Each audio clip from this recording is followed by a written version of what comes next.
እንግዳችን አምባሳደር አሊ ሱሌይማን ይባላሉ። በሚድሮክ ኢንቨስትመንት ግሩፕ የማህበራዊ ኃላፊነት ዳይሬክተር ናቸው።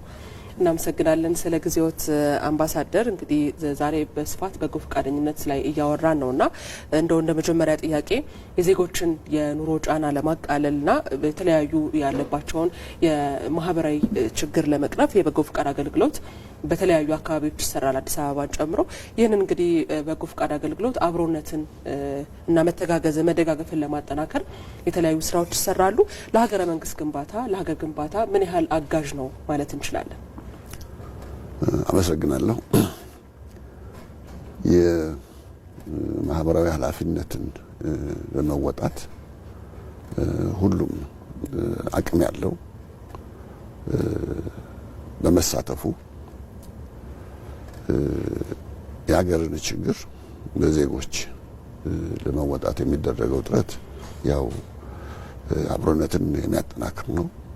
በሁለተኛ በአገራዊ ችግሮችን ማህበራዊ ችግሮችን በጋራ በመወጣት የተሻለ ለዜጎችም የተሻለ ኑሮ ሁኔታ መፍጠር፣ ችግሮችን ለማቃለል፣ ከሁሉ በላይ ደግሞ የመተሳሰብ ባህል የቆየውን የመተሳሰብ ባህል በእርግጥ አዲስ ባህል አይደለም፣ የቆየ ነው። ነገር ግን አሁን ተቋማዊ በሆነ መንገድ በመንግስትና በግል ባለሀብቱ መካከል በተፈጠረ መልካም ግንኙነት ዜጎችን ተጠቃሚ የሚያደርግ ሸክሙንም በመንግስት ላይ ብቻ ከመጣል ማህበረሰቡም የችግሩ ተካፋይ በመሆን ድጋፍ በማድረግ ዜጎች ተጠቃሚ የሚያደርግና ከሁሉም በላይ በተለይ በማህበራዊ ኃላፊነት በሚወጡ ተቋማት ዘንድ በማህበረሰቡ ዘንድ ያለውን እይታ የሚያሻሽል እያንዳንዱ ነገር በተቋቋመ እያንዳንዱ ድርጅት በተቋቋመ ቁጥር እያንዳንዱ ፋብሪካ ወይም እርሻ በተቋቋመ ቁጥር ለትርፍ ብቻ ሳይሆን የተቋቋመው ማህበረሰቡንም ችግር በመቅረፍ አጋርነቱን አብሮነቱን የሚያሳይበት እድል ነው። ይሄ እንግዲህ በተለይ ከቅርብ ጊዜ ወዲህ ቀደም ሲል ለመግለጽ እንደሞከርኩት መተጋገዙ የቆየ ይሁን እንጂ አሁን ተቋማዊ በሆነ መንገድ አደረጃጀት መንገድ ተመርቶ ማህበራዊ ኃላፊነትን መወጣት ፈቃደኝነት ብቻ ሳይሆን አሁን የውዴታ ግዴታም እየሆነ የመጣበት ዘመን ነው። ይሄ በኢትዮጵያ ብቻ አይደለም፣ በየትኛውም ዓለም ላይ ያለ ነው። አንዳንድ ሀገሮች እንደውም በህግ እስከ መደንገግ ደርሰዋል። ከተወሰነ ፐርሰንት የትርፎቻቸውን ለማህበረሰቡ ማጋራት እንደሚገባቸው በትምህርት፣ በጤና፣ በዕለት ደራሽ ችግሮች በመሳተፍ ማህበረሰቡን የማገልገል ባህል እያደገ የመጣ ነው። ይሄ ደግሞ ኢትዮጵያ ውስጥ አሁን የተሻለ ሁኔታ እየተፈጠረ ነው። በአሁኑ ሁኔታ ደግሞ መንግስት የተሻለ እድልም በዚህ ጉዳይ ላይ የተሻለ ትብብርም እየጠየቀና እየተደገፈ ማህበረሰቡን ችግር እየቀረፈ የሚገኝበት ሁኔታ ነውና ይሄ በጣም ሊበረታታ የሚገባው ሊያድግ የሚገባው አሰራር ነው ብለን እናምናለን። ሚድሮክ ኢንቨስትመንት ግሩፕ ደግሞ ያው እንደሚታወቀው በአሁኑ ሰዓት ግንባር ቀደም ማህበራዊ ኃላፊነትን በመወጣት ራሱን የቻለ እንደ አንድ የስራ ዘርፍ ተደራጅቶ ስራዬ ነው ብሎ አቅዶ ከትርፉ 10% በማውጣት በየጊዜው ድጋፍ እያገኘ የሚገኝ ነው። በትምህርት ተሳትፏል።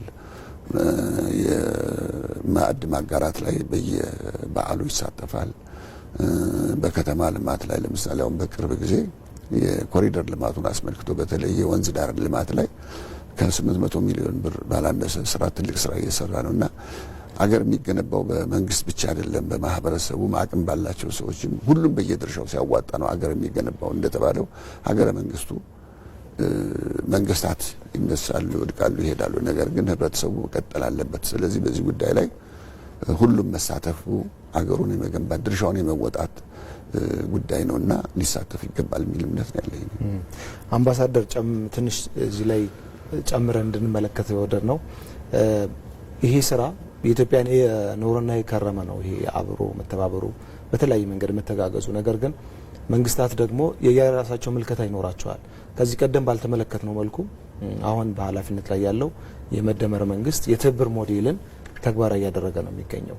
የዛ ውጤት ነው ተብሎ ይታሰባል ይሄ አጠቃላይ እየተሰራ ያለው ስራና ከዚህ በፊት በገንዘብ ቢተመኑ ወይ በጊዜ ቢተመኑ በጣም ብዙ ሊወጣባቸው የሚችሉ ጉዳዮች አሁን ግን በትብብር ሞዴል መንግስት ከህዝብ ጋር መንግስት ከግሉ ሴክተር ጋር በሚሰራቸው ስራዎች በርካታ ለውጦች እየመጡ ይገኛሉ።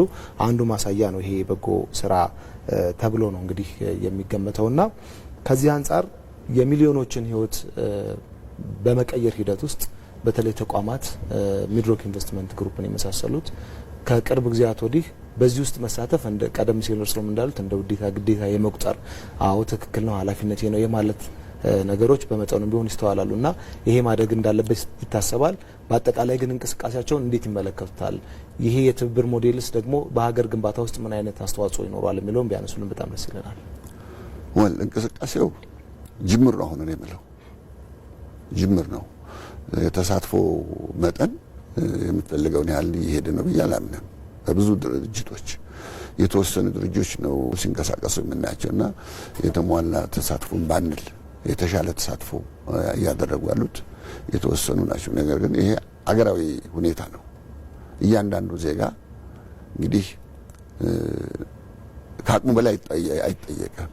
የአቅሙን ያህል ግን መሳተፉ አንደኛ የህሊና እርካታ ነው።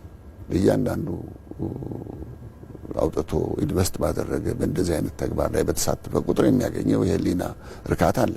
ሁለተኛ በማህበረሰቡ ዘንድ ተአማኒነትና ተወዳጅነትን ያተርፋል። በሌላም በምናስበው በሃይማኖታዊ መንፈሱም ስናየው ደግሞ ግዴታችን ነው። ስለዚህ ይሄ ነገር መበረታታት ጅምሩ ጥሩ ነው። መንግስትም አሁን በዚህ ጉዳይ ላይ መነቃቃት እንዲፈጠር ያደረገ ያለው እንቅስቃሴ በጎ ነው፣ በበጎ የሚታይ ነው። ህብረተሰቡም የሚፈልገውን ያህል ሄዷል ባልልም እንቅስቃሴው ካለፉት አመታት እጅግ የተሻለ ሁኔታ ነው ያለው። ራሱን አሰራሩን አመለካከቱን መገንባት ቀላል ነገር አልነበረም እና አሁን ይሄ ማህበራዊ ኃላፊነትን የመወጣት ጉዳይ ጅምሩ ጥሩ ነው። መቀጠል ከዚህ የበለጠ ተሳትፎ ማድረግ አለበት ብዬ ነው የማምነው። ተቋማት የኔ ነው ብሎ የመውሰድ የኔ ኃላፊነት ነው ብሎ የመውሰድ ዝንባሌያቸው እንዴት ይታያል? አሁን እየጨመረ ነው ወይ? እየጨመረ እንግዲህ የማህበራዊ ኃላፊነት በመጀመሪያ እንዳስተሳሰብ እንደ ኮንሴፕት ደረጃ ቅርብ ጊዜ የተፈጠረ ነው። እንደ ተቋም ማህበራዊ ኃላፊነትን መወጣት አለብኝ ብሎ የማመን ጉዳይ ቅርብ ጊዜ የተፈጠረ ነው። ከተፈጠረበት ጊዜ እጥረት አኳያ አሁን ያለው እንቅስቃሴ ጥሩ ነው፣ የሚበረታታ ነው የምለው። ነገር ግን ከዚህ በላይ መሄድ አለበት።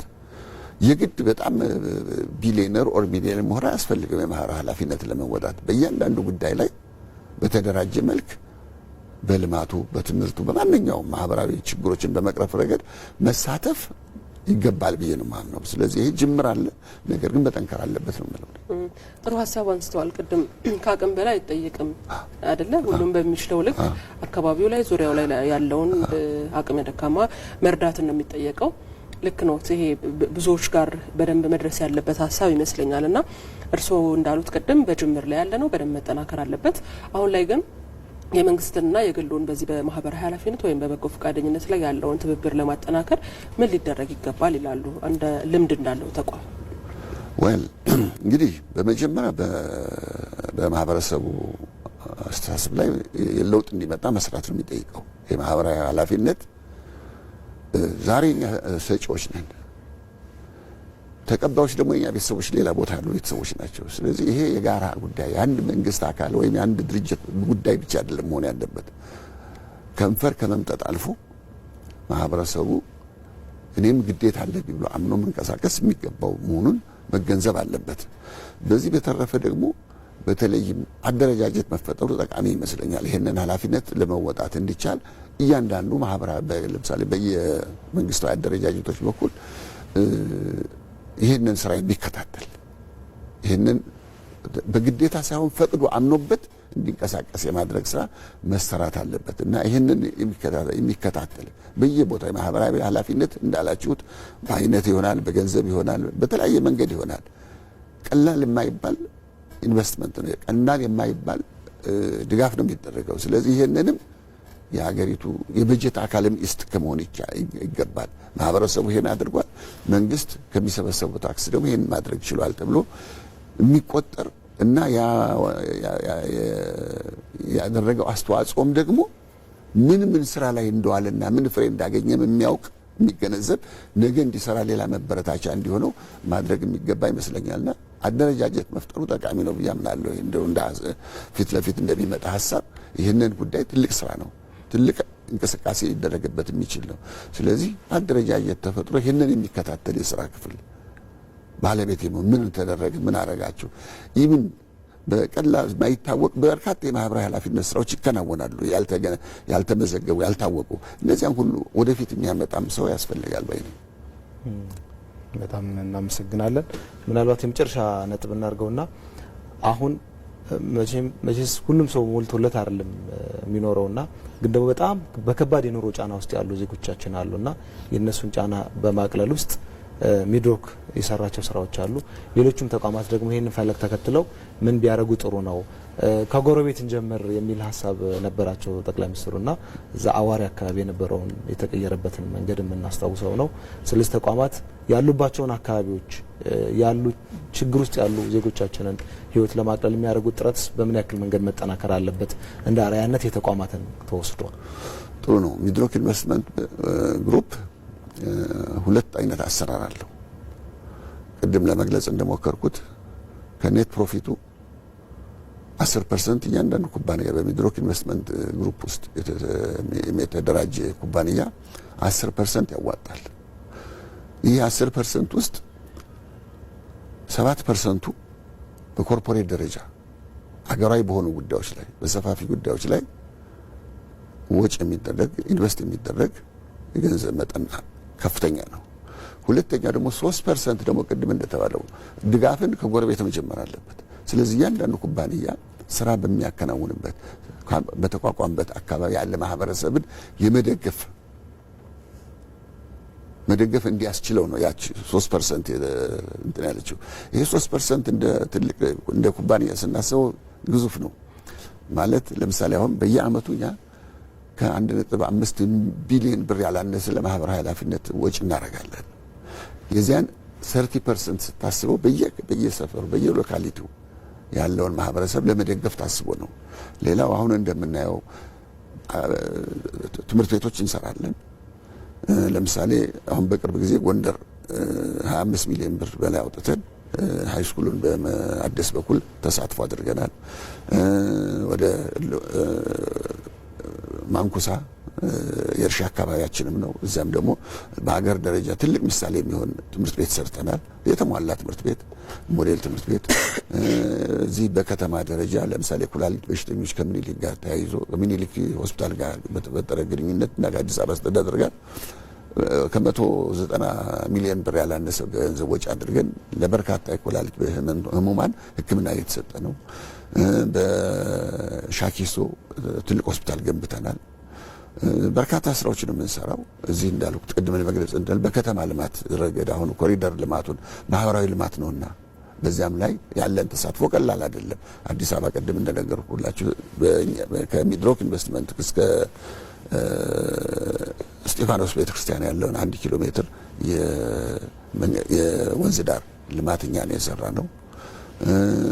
ለጎንደር ለጅማ የኮሪደር ልማት እገዛ ሁሉ አድርገናል። ስለዚህ እንደገና ቀደም ሲል እንዳልኩ ትክክለኛ ለማህበረሰቡ ችግር ላይ ለመድረስ የተሰሩ ስራዎች በተለይ መኖሪያ ቤት ችግርን በመቅረፍ በኩል ልደታ ክፍለ ከተማ የተሰራ 4 ትልልቅ ህንጻዎች አሉ።